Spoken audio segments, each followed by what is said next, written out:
Hello, I'm Heather DeLadurantaye, and I am going to read the Declaration of Independence in its entirety because this world's gone crazy.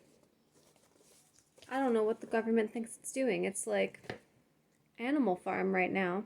Anybody read that book or 1984? Did you read that one in high school? It's all happening. It was all preparation. So I'm just going to read this for comparison.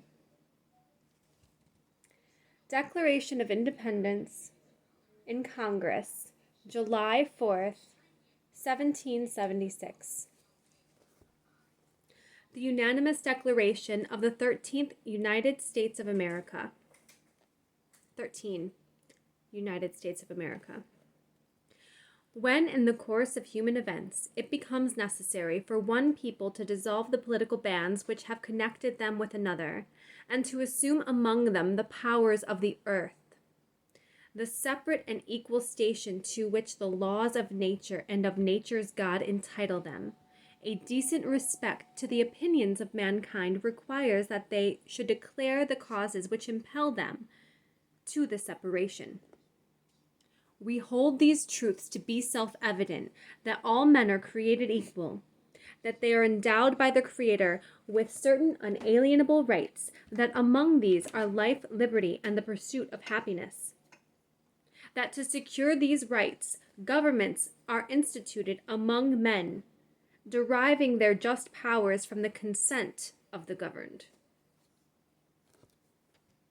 That whenever any form of government becomes destructive of these ends, it is the right of the people to alter or abolish it, and to institute a new government, laying its foundation on such principles and organizing its power in such form as to them shall seem most likely to affect their safety and happiness. Prudence, indeed, will dictate that governments long established should not be changed for light and transient causes, and accordingly, all experience hath shown that mankind are more disposed to suffer while evils are sufferable than to right themselves by abolishing the forms to which they are accustomed.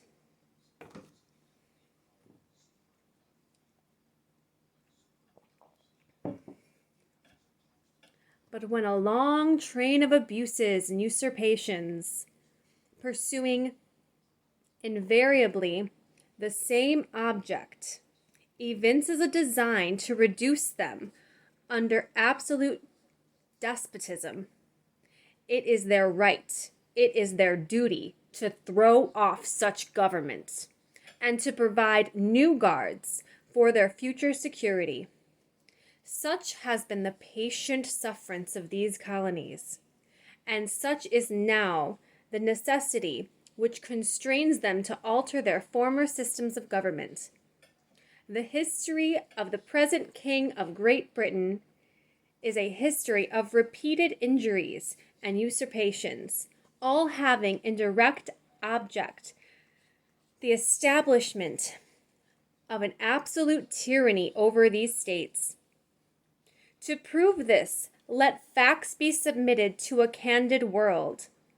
He has refused his assent to laws, the most wholesome and necessary for the public good. He has forbidden his governors to pass laws of immediate and pressing importance, unless suspended in their operation till his assent should be obtained. And when so suspended, he has utterly neglected to attend to them. He has refused to pass other laws for the accommodation of large districts of people, unless those people would relinquish their right of representation in the legislature, a right inestimable to them and formidable to tyrants only. He has called together legislative bodies at places unusual, uncomfortable, and distant from the depository of their public records, for the sole purpose of fatiguing them into compliance with his measures. Sound familiar? He has dissolved representative houses repeatedly.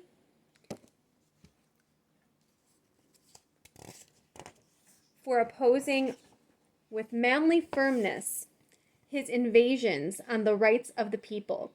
He has refused for a long time, after such disillusions, to cause others to be elected, whereby the legislative powers, incapable of annihilation, have returned to the people at large for their exercise, the state remaining in the meantime exposed to all the dangers of invasion from without and convulsions within. He has endeavored to prevent the population of these states for that purpose, obstructing the laws for naturalization of foreigners, refusing to pass others to encourage their migrations hither, and raising the conditions of new appropriations of lands. He has obstructed the administration of justice by refusing his assent to laws for establishing judiciary powers. He has made judges dependent on his will alone for the tenure of their offices and the amount of payment of their salaries. He has erected a multitude of new offices and sent hither swarms of officers to harass our people and eat out their substance. He has kept among us in times of peace standing armies without the consent of our legislatures. He has affected to render the military independent and superior to the civil power. He has combined with others to subject us to a jurisdiction foreign to our Constitution and unacknowledged by our laws, giving his assent to their acts of pretended legislation, for quartering large bodies of armed troops among us, for protecting them by a mock trial from punishment for any murders which they should commit on the inhabitants of these states. Think about the past year. Think about all the people killed by cops. Think about it. For cutting off our trade with all parts of the world, for imposing taxes on us without our consent, for imposing taxes on us without our consent, for depriving us of many cases of the benefits of trial by jury, for transporting us beyond seas to be tried for pretended offenses, for abolishing the free system of English laws in a neighboring province, establishing therein an arbitrary government, and enlarging its boundaries so as to render it at once an example and fit instrument for introducing the same absolute rule into these colonies, for taking and altering fundamentally the forms of our governments, for suspending our own legislatures, and declaring themselves invested with power to legislate for us in all cases whatsoever. He has abdicated government here by declaring us out of his protection and waging war against us. He has plundered our seas, ravaged our coasts, burnt our towns, and destroyed the lives of our people.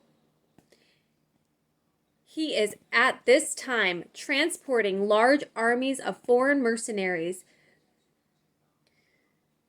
to complete the works of death, desolation, and tyranny, already begun with circumstances of cruelty and perfidy scarcely paralleled in the most barbarous ages, and totally unworthy the head of a civilized nation. He has constrained our fellow citizens, taken captive on the high seas to bear arms against their country, to become the executioners of their friends and brethren, or to fall themselves by their hands. He has excited domestic insurrections among us.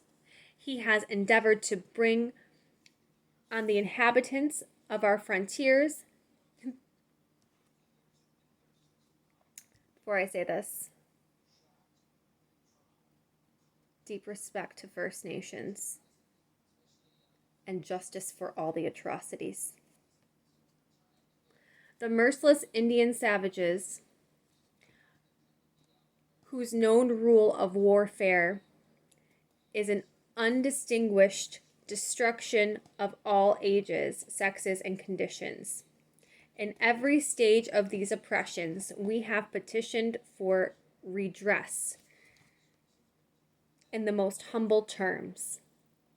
Our repeated petitions have been answered only by repeated injury.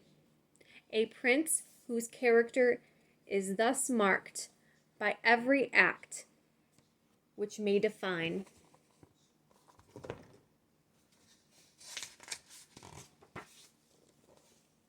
a tyrant is unfit to be the ruler of free people. Nor have we been wanting in attentions to our British brethren.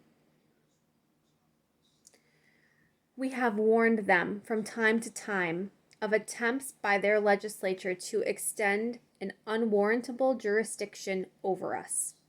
We have reminded them of the circumstances of our immigration and settlement here. We have appealed to their native justice and magnanimity, and we have conjured them by the ties of our common kindred to disavow these usurpations, which would inevitably interrupt our connections and correspondence. They too have been deaf to the voice of justice and of consanguinity.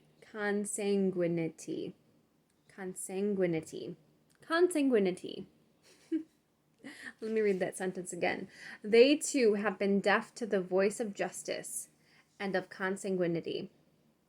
We must therefore acquiesce in this necessity, which denounces our separation, and hold them, as we hold the rest of mankind, enemies in war. In peace, friends. We therefore, the representatives of the United States of America in General Congress assembled, appealing to the Supreme Judge of the world for the rectitude of our intentions, do, in the name, by the authority of the good people of these colonies, solemnly publish and declare that these United States are, and of right ought, that these united colonies are, and of right ought to be, free and independent states, that they are absolved from all allegiance to the British Crown, and that all political connection between them and the state of Great Britain is and ought to be totally dissolved, and that as free and independent states they have full power to levy war, conclude peace, contract alliances, establish commerce, and to do all other acts and things which independent states may of right do. And for the support of this declaration, with a firm reliance on the protection of divine providence, we mutually pledge to each other our lives, our fortunes, and our sacred honor. The gentlemen that signed this Declaration of Independence are as follows: John Hancock,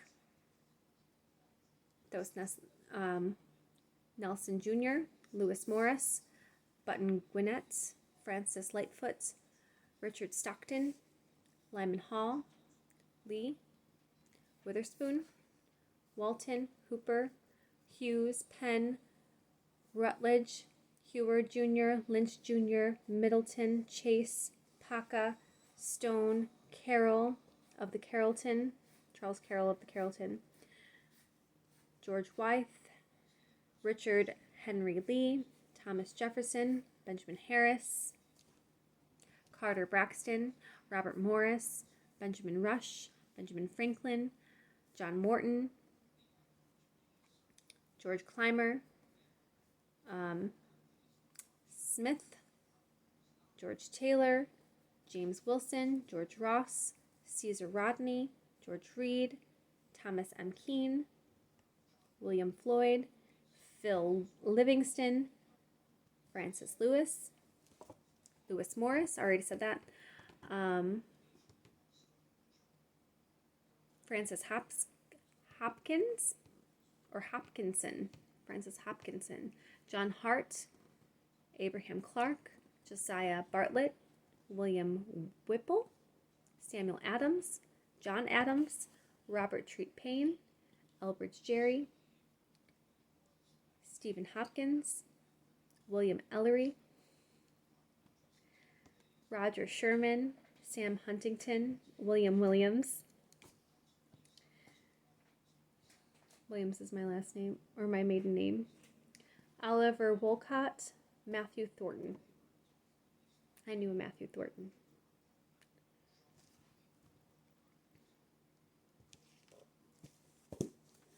Obviously, this document has some parallels with today, but things have gone far beyond. Far beyond what is acceptable. Far beyond what is acceptable. And now we need to abolish and dissolve this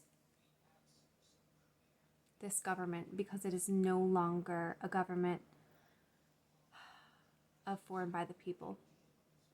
It is of for and by the corporations, by the oligarchs.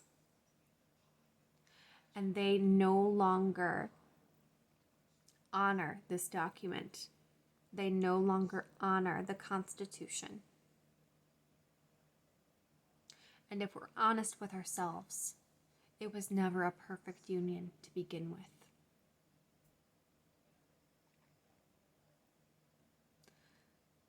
It's time.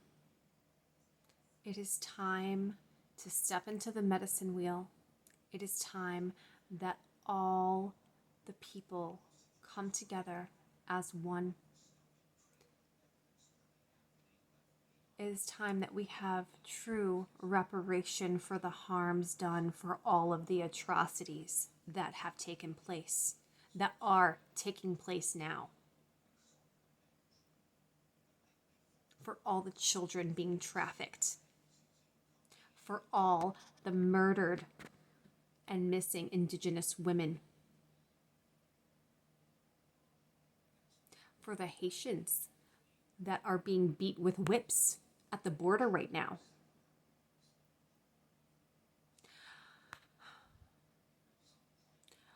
For the Black people that have been under Jim Crow, that have been murdered in our streets, that were held as slaves for 200 plus years.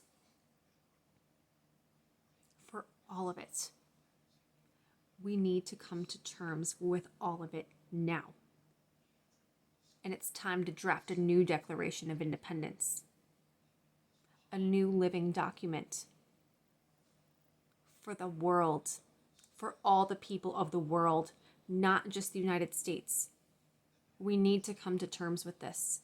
We need to stop seeing each other as separate, because if we don't, they're going to do it anyway in their image. They already are rolling out their Agenda 21, and they already have their Agenda 30 in place. They've been planning their New World Order for a long time. They weren't counting on us. So we keep coming back. They keep killing us, but we keep coming back. We keep being born. And we have the lessons of our ancestors.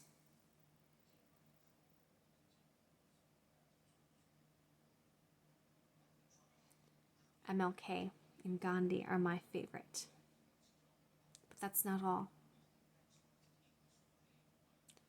Jesus Christ, Bhagavat Krishna, Mahavatar Babaji, Lahiri Mahashaya, Swami Texerji, Paramahansa Yogananda, and so many more.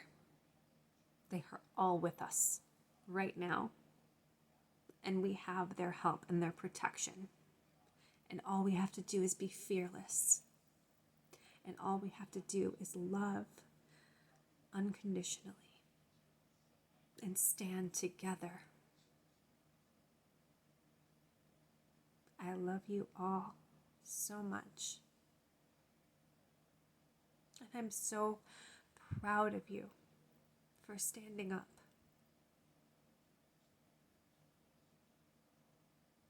Namaste.